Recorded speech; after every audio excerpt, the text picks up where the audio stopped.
What's going on, everyone? Welcome into the channel. Week 8 is upon us, where the Packers head to Pittsburgh to take on an old friend in Aaron Rodgers on Sunday Night Football. And quite honestly, has to be, the most hype I've probably been for a Packers game in a long time. I'm hype every week, but this is just a little bit different. I guess it's just because growing up, watching Aaron Rodgers, loving him as a quarterback of our Green Bay Packers and what he did for this organization, gave us another, Lombardi trophy, and now we get to play against him.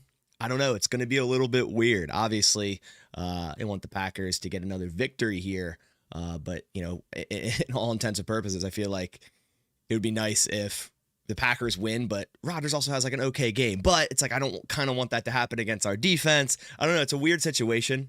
I don't know how you guys feel, but that's kind of where I'm at. Like I've always wanted Rodgers to succeed on other teams, so long it doesn't mess with the Green Bay Packers' success, of course. But I really appreciate you guys coming in. Today we'll be doing our game preview, Packers versus Steelers. Man, this is going to be a fun one. Sunday Night Football. I wish it was in Lambeau. Obviously, they can't choose that.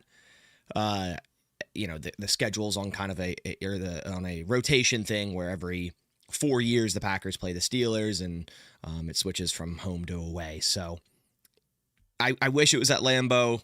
It seems like Rodgers likely won't ever play in Lambeau for another team. But nonetheless, the fact that they play each other is going to be pretty great. Now, the uniform matchup is nasty. I don't know why the Steelers went with that, but whatever. At least the Packers went with their all-whites to kind of combat the amount of yellow that there is going to be.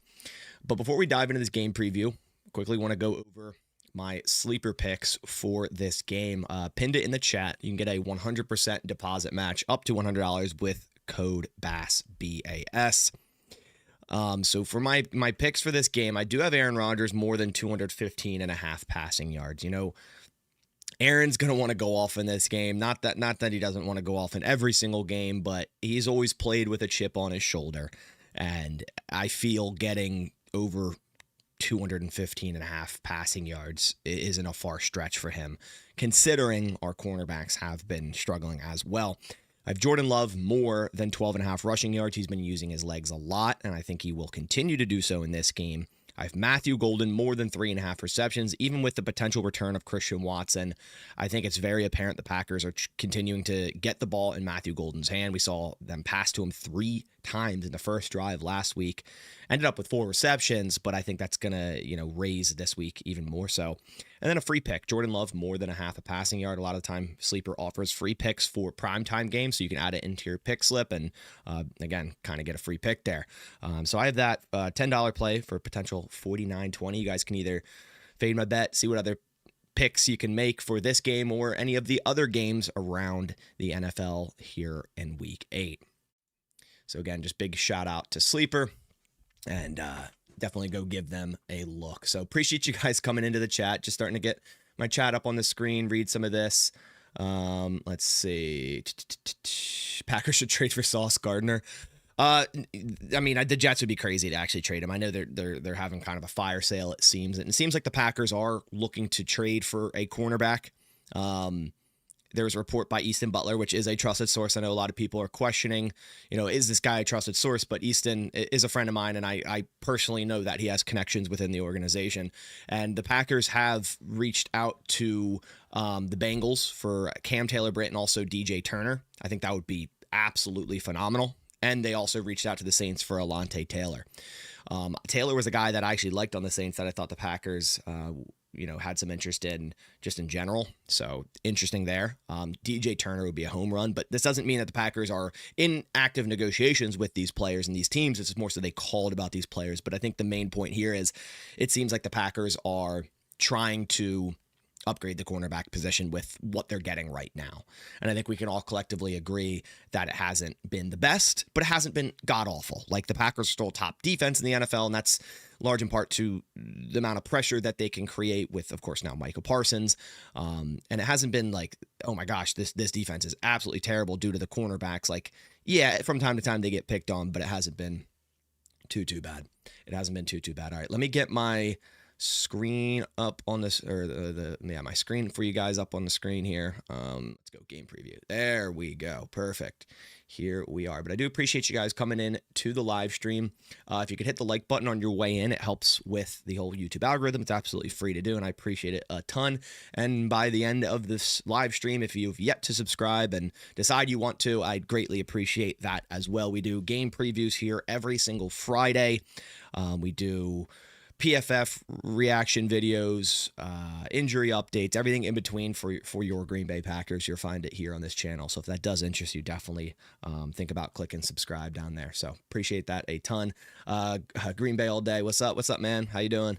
Welcome in. Welcome in. Melissa asks, what's your score prediction? I don't really do score predictions. I do an NFC North Roundtable because like they make us. But I'm not a huge score prediction person. Like, to me, it's just like, okay, I'll look at certain aspects of the game and be like, hey, I like this matchup. I feel confident in the Green Bay Packers, right? But I never really like doing score predictions, to be completely honest with you guys.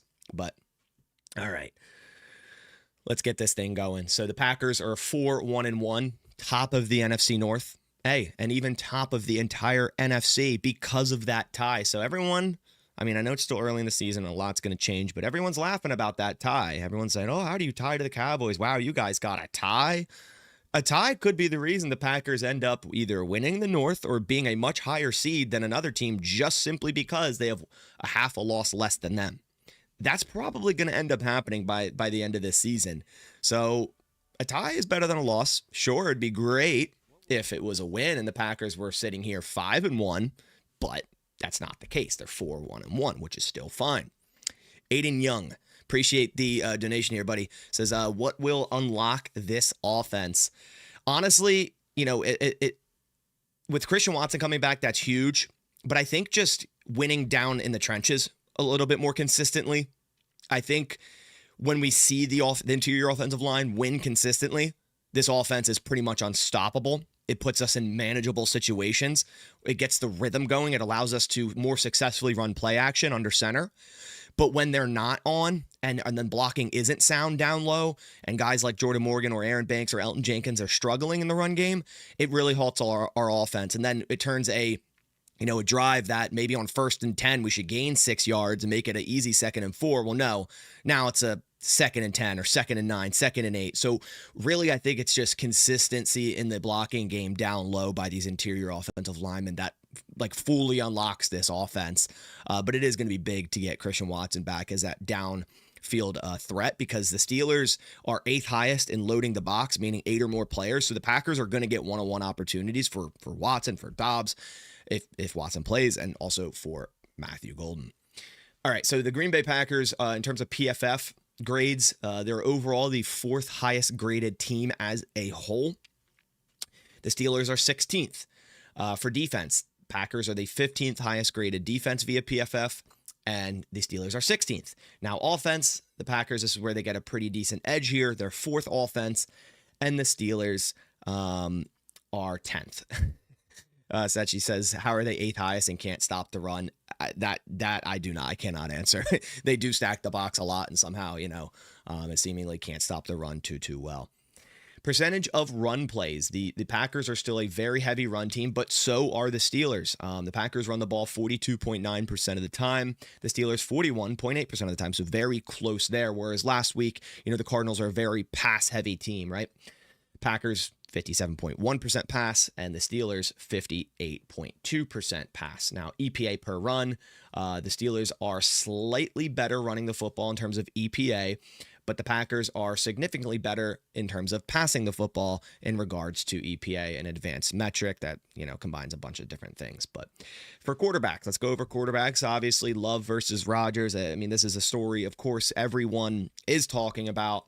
Obviously, they don't play each other, but how each quarterback plays in this game is going to be really circled for the rest of time, like in consideration to how this went down for both quarterbacks, right? They bring in Jordan Love in the first round of the draft, and Aaron Rodgers pretty much sees the writing on the wall. All that kind of gets a little messy at a point, but then the Packers, of course, trade him to the Jets, and Now he's back on the Steelers, back to play the Green Bay Packers. So, this is going to be something that's circled in Aaron Rodgers', career for a long time of how he plays in this game. Even though, he's a 41-year-old quarterback. Like, he has nothing to really prove, but he's been playing at a very high level considering that, right? Passer rating when clean, Aaron Rodgers 114.9, Jordan Love 133.5. You could see that, when the Packers are sound up front on that offensive line and they protect Jordan Love and he has a clean pocket, he's been pretty much damn near perfect. It's really when the pressure starts to come in is when he really starts to unravel. And he's got to get better at, remaining calm, I guess would be the way to put it. When pressure is in his face, a lot of times he kind of just, freaks out and throws that thing off his back foot, which is the Jordan Love way, right? But, his passer rating under pressure is very, very low. It's 38.1, and the Steelers are going to want to bring pressure. It's just a matter of getting, blocks on those guys and protecting him well, right? But Jordan Love, overall, I've been very, very happy with how he's played this season. 10 touchdowns, 2 interceptions. It's crazy. Everyone in the media goes, I saw that Rex Ryan clip after he went and put a game-winning drive to beat the Cardinals, say, in the biggest moments, Jordan Love is going to turn over the football. I'm like, dude, what did you just watch? Like, did you not just see Jordan Love with a game-winning drive? Like, yeah, Setch, you just put it in the chat as I was talking about it. Yeah, dude, it's ridiculous. Like, the media acts like Jordan Love is some turnover machine, yet he has one of the lowest interception numbers as a starting quarterback in the league. Like, sure, in the past, he's made some pretty bad throws in crucial moments for interceptions. What quarterback hasn't, right? No quarterback is absolutely perfect. Every quarterback has thrown interceptions. And Jordan Love is playing at a very high level. And for Rex Ryan, like what even is that? Like, where's the credibility there? Like, to not only watch him literally beat the Cardinals on a game-winning drive, but then to, after that, say, in the biggest moments, he's going to turn over the football? Like, crazy to me. Absolutely crazy. Big time throw percentage. Both of these guys, super, super high percent. Big time throw percentage for Jordan Love, 5.05%. For Aaron Rodgers, 4.59%. Pretty similar turnover-worthy play percentage. Jordan Love, decently low, 3.21%. Aaron Rodgers, a little bit higher, 3.57%. So we look at the Steelers' past record. They lost to the Bengals, which was, kind of a relief a little bit, because it's like, okay, we had a hard game against the Bengals. A lot of people were kind of pointing that out. And then they went and beat the Steelers, and Joe Flacco torched them a new one. So, you look at that and you're like, okay, maybe the Bengals, with a competent quarterback play like Flacco, who can just kind of game manage and get the ball out to their skill players, they're not that bad of a team. And they showed that, last Sunday or Monday? I forget what day it was. But prime time against the Steelers and beat them 33-31. Now, before that, the Steelers, of course, crushed the Browns, where the Packers couldn't get by the Browns. They beat the Vikings. They beat the Patriots, and the Patriots are really good football team right now. And their other losses against the Seattle Seahawks. Now, for the Packers, we know everything here. The loss to the Browns, the stinky Browns there, the tie to the Cowboys. That little stretch right there just hurts to look at. But everything else, man, I mean, first 2 weeks were phenomenal in the NFL. And I don't think it's particularly close. He's the only edge rusher to have 4+ 90 graded games in terms of pass rush grade. And he's been phenomenal. Definitely had that breakout game that we knew was coming. It's just like a matter of when. Last week against the Cardinals with, I think it was 9 pressures or 10 pressures and 3 sacks. I mean, here's the thing. Rodgers hasn't gotten sacked in a couple games, or he might have been maybe once in the last 2 games, but I think it might be 0. But it's not for saying like, okay, this offensive line is wonderful. Like, Broderick Jones has been pretty rough, in my opinion. He's been very streaky. Am I frozen? Someone said I'm frozen. I don't think I'm frozen. Am I good? I think we're good. Let me just double check. Someone said frozen. It's lagging for anyone else? Okay, give me a second. I'll try to figure this out. Let's see. I think we're good. Just a little bit. I had that Jesse from Roundtable internet, I guess. Maybe my internet had a little bit of a hiccup. We're good now. Cool. All right, let me get my chat back up. Cool. Just making sure. Because I was like, I don't want it to be lagging for you guys. And I say a bunch of stuff, and then everyone's like, what is lagging back here? All right, so Broderick Jones, he's been streaky is what I've been saying. Early in the season, I feel like he was playing pretty well, but recently it's been a decent struggle for him. So my point here is Rodgers hasn't gotten sacked a decent bit, but the Packers are going to be able to get home against these offensive linemen and pressure Aaron Rodgers. Colby Wooden on the inside has really, really, really, really impressed me at that nose tackle spot. I did not expect this at all from him. Like, the writing was kind of on the wall after last year for me, for Colby Wooden. It was like he doesn't really fit in as an edge rusher, and he doesn't really fit in as a 3-tech. He was just kind of a guy, and I really thought he was going to be a cut candidate. Is it still lagging? Why is it? What is going on? Someone says still bad. Still bad. What is the problem? I'm watching mine live and it seems fine. It seems fine. It says I have excellent connection too. So yeah, just refresh your stream, because it says I have excellent connection. I'm just going off of what it says here. Just refresh. Yeah. Okay. Yeah. I don't know. I'm gonna keep on rolling.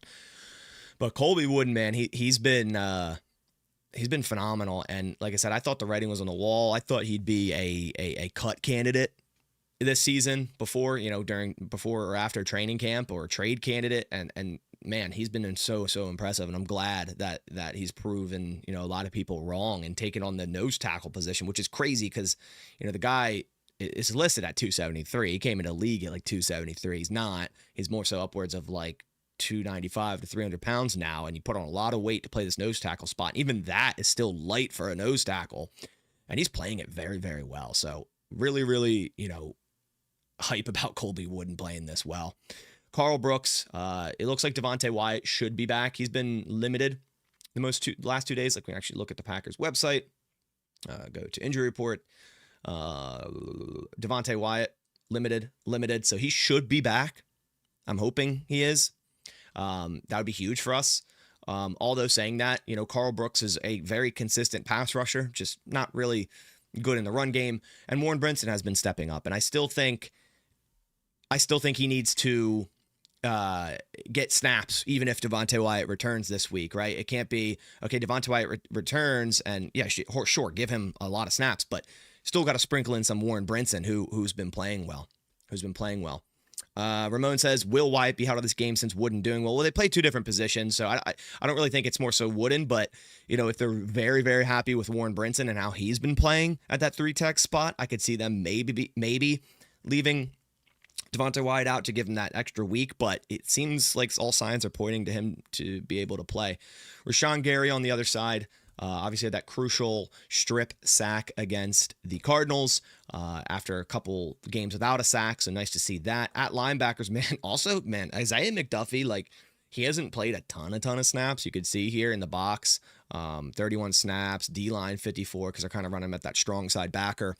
But when he comes out in the field, he's been really, really good against the run. Like, you could see it here. Like, this grade doesn't lie. Sometimes you look at PFF grades and you're like, ooh, I don't really understand that. But Isaiah McDuffie, like, this is true. I've seen this. He's been playing really well against the run, and they've really just had, like, kind of slimmed his role into, like, okay, when you're on the field, you're going to be a strong side backer, and you're just going to defend against the run and pure running downs, and that's your role, right? When we had Isaiah McDuffie out there, on second downs, third downs, that's really when he got exposed. So I'm glad that the Packers finally started to understand that and be like, hey, he can't be out here covering people too often, but against the run, he's been phenomenal too.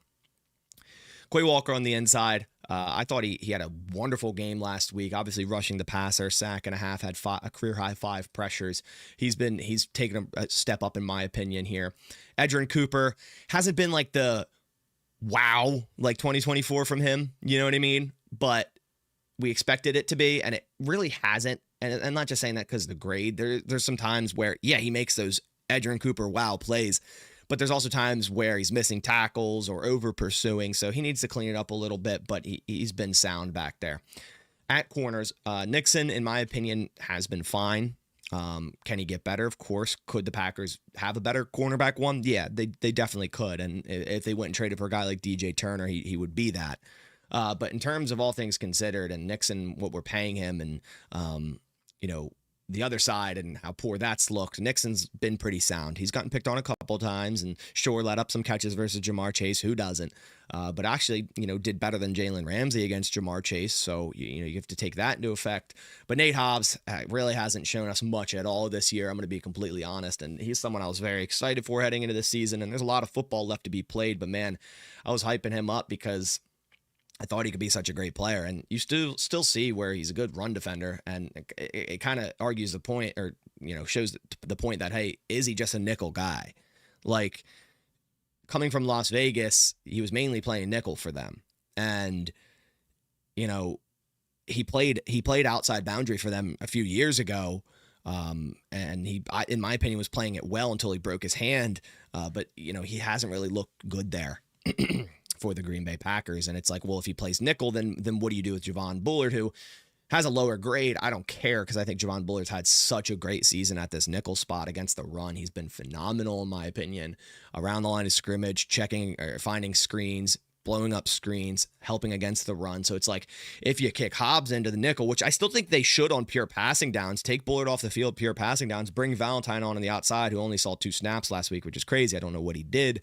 But I think Hobbs could be better in the nickel, and maybe that's why the Packers are calling for corners. And if they bring in a guy like DJ Turner, then it gives them more ability to kick Hobbs inside. If they don't like Valentine for some reason, I mean, Valentine hasn't been phenomenal, but he's played better than Nate Hobbs. So something to take into consideration. On the back end is Xavier McKinney. His grades slightly going up. Obviously, it's not what it was last year. We see that, huge high grade in 2024. But the ball really hasn't been going his way. Now, he has let up some catches, and it seems like he's out of position from time to time, but he hasn't been bad by any means. But again, we're still kind of waiting for that 2024 form for Xavier McKinney.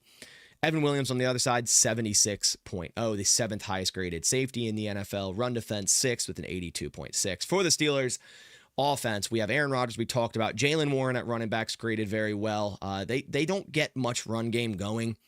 I feel like their run game is nothing that really scares me. And the Packers, have, I believe, the 2nd best run defense right now. I think the Seahawks might be first, if I'm mistaken, or if I'm not mistaken. But right now, the Packers run defense is 2nd, and the Steelers don't have a crazy great run game. So I like that matchup for the Packers. For their offensive line, we talked about Broderick Jones, the 66th ranked tackle out of 77. Isaac Sumalo on the inside, 71.7. He's 71.1, excuse me. He's been pretty sound. Zach Frazier, I believe he's on the injury report, and he actually downgraded to, I did not participate yesterday. So, yeah, he might not end up playing, and he's their starting center. So that's something to definitely monitor, and he's been decent for them. They have Mason McCormick. Didn't know he was starting. I liked him coming out of South Dakota in the 2024 draft, and I thought he was a steal in that 4th round where the Steelers got him. Now he's been playing all right for them. And then Troy Fautanu, they drafted him in the 1st round of 2024. He's been below average, 57.9, 55th out of 77. At receiver, they kind of have DK Metcalf, and then no one else really. Like Calvin Austin's all right, and I think he's returning from injury. Shoulder injury, full participant, and I don't believe he's played in a few weeks. They have Scotty Miller. He's on the injury report, limited with a finger injury. But outside of that, man, the Steelers are really missing that 2nd guy. And it's like, why did you trade away Pickens and then trade for Metcalf? It's like, imagine having Metcalf and Pickens. That would have been crazy, right? For the Steelers offense, like what Rodgers is still able to do.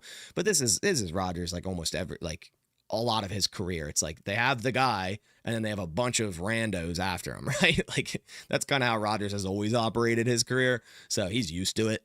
He's definitely used to it. But Calvin Austin on the inside, and then Roman Wilson on the outside. I liked him a lot in the 2024 draft. I think he was injured all 2024, didn't play much, and I thought this year it'd be like, oh my gosh, he's going to break out or something, but really haven't seen much from him either as well. All right, let's flip this thing.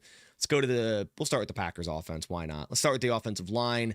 Again, you could see the inconsistency here, and just in terms of grade, like that's why I forgot who asked the question with the super chat earlier.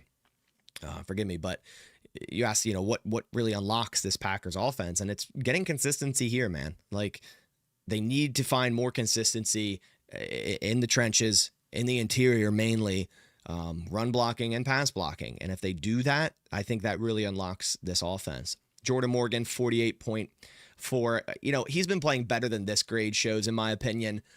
He's kind of been stretched through some multiple positions, so that also takes a toll on a player that really hasn't been able to lock in on one position. But now it seems like they finally are like, hey, we want you at right guard. We didn't like what you were saying from Sean Ryan. This is your spot for 2025. Now, that might change in 2026, but for right now, Morgan is our starting right guard, and just need to let him settle down into that spot, get on some hot streaks, get more consistency, more continuity with the guys around him. Elton Jenkins, 59.9. Really expected a better year from him at center.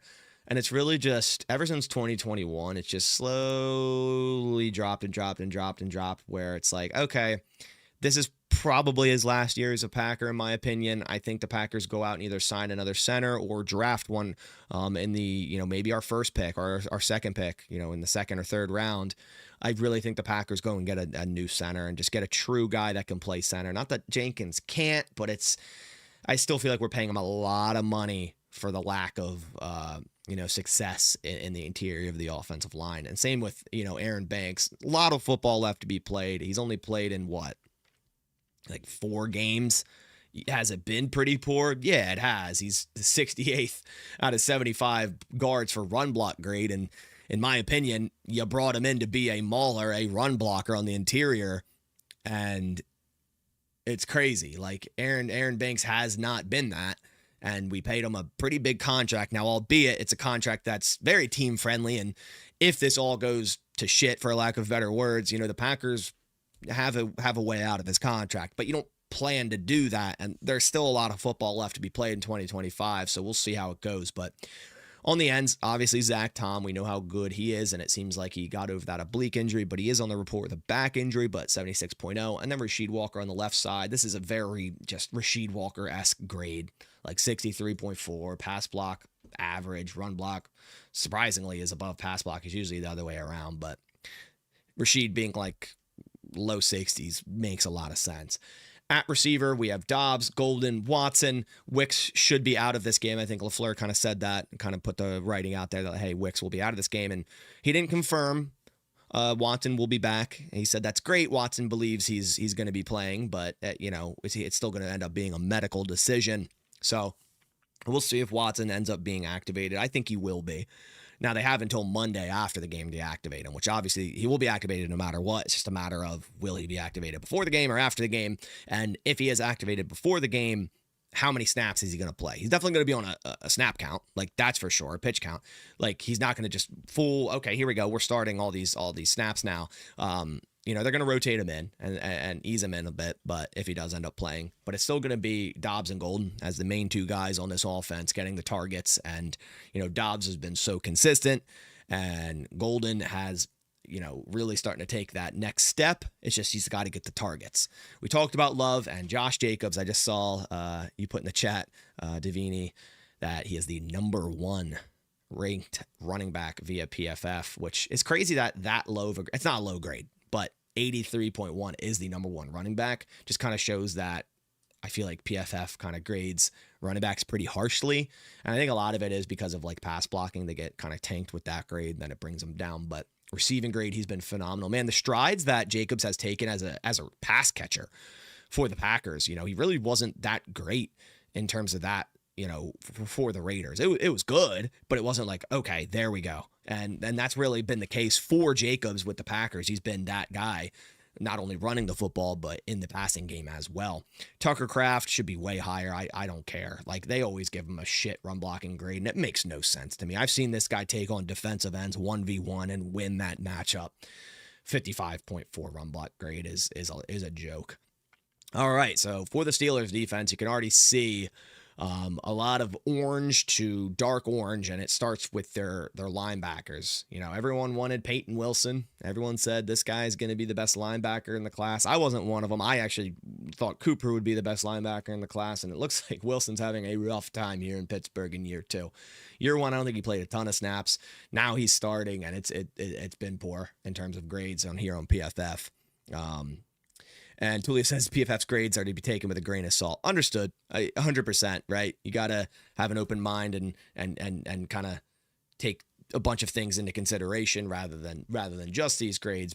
I don't watch film of the Pittsburgh Steelers, so I can't sit here and say for a fact that Peyton Wilson's been god awful, but in terms of this, there's probably a reason why he has lower grades.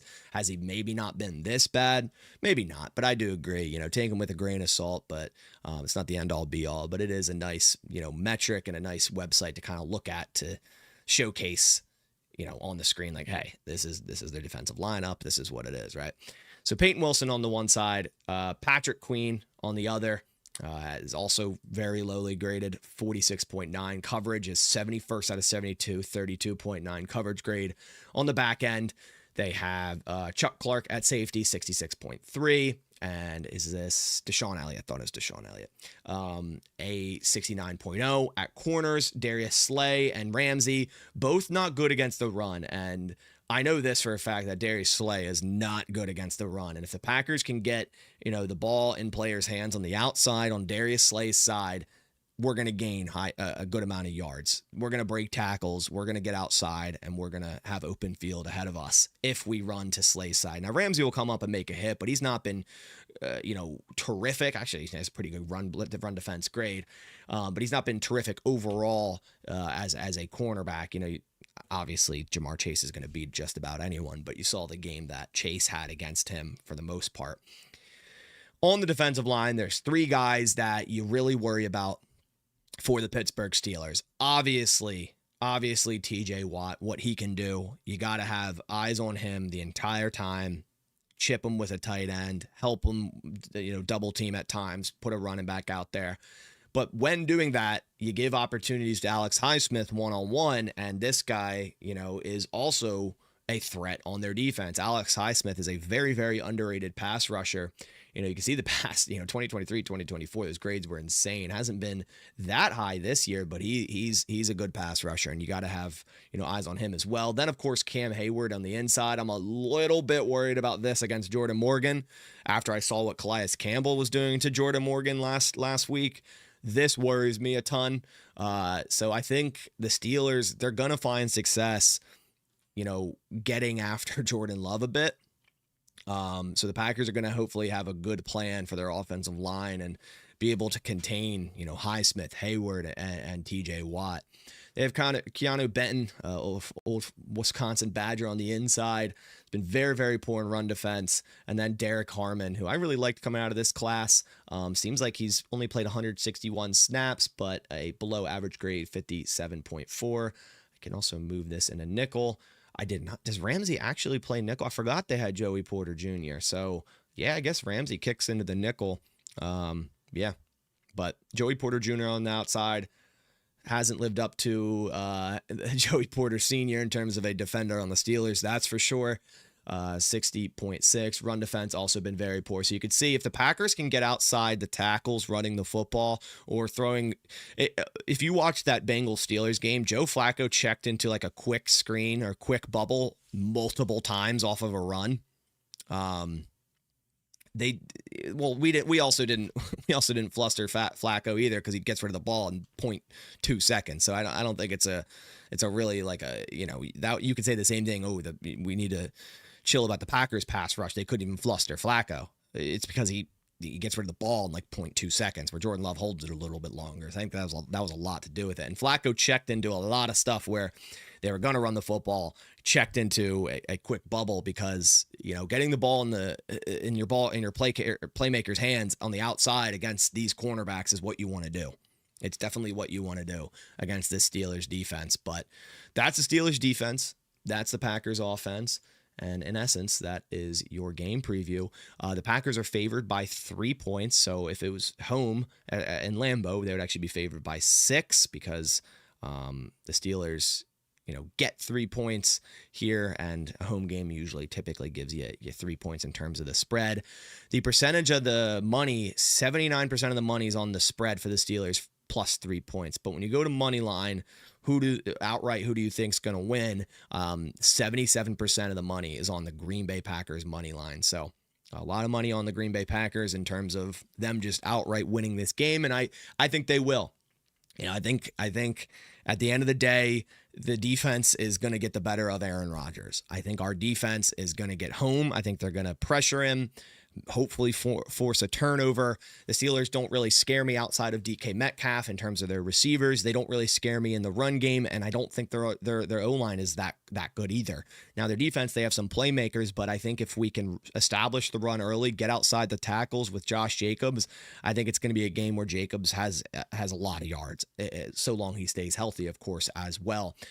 Really, really excited about this one, guys. I know we all are. I mean, Packers, Steelers, Rodgers, Love. How could you not be excited for this? But I will be live for this game come Sunday. It's a Sunday night, so I will be live. And if you guys want to come on by to that live watch party, I'll be here. Friday injury report should be out in about 3 hours with all the final injury designations. So be on the lookout for that video. And Birdman, you say no film review from the Cardinals game. Yeah, man, I've had a lot going on.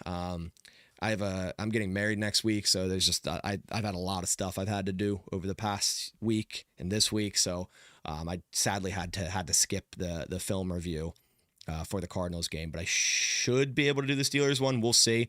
Plus, the NFL is also cracking down on it. They're demonetizing a lot of film stuff.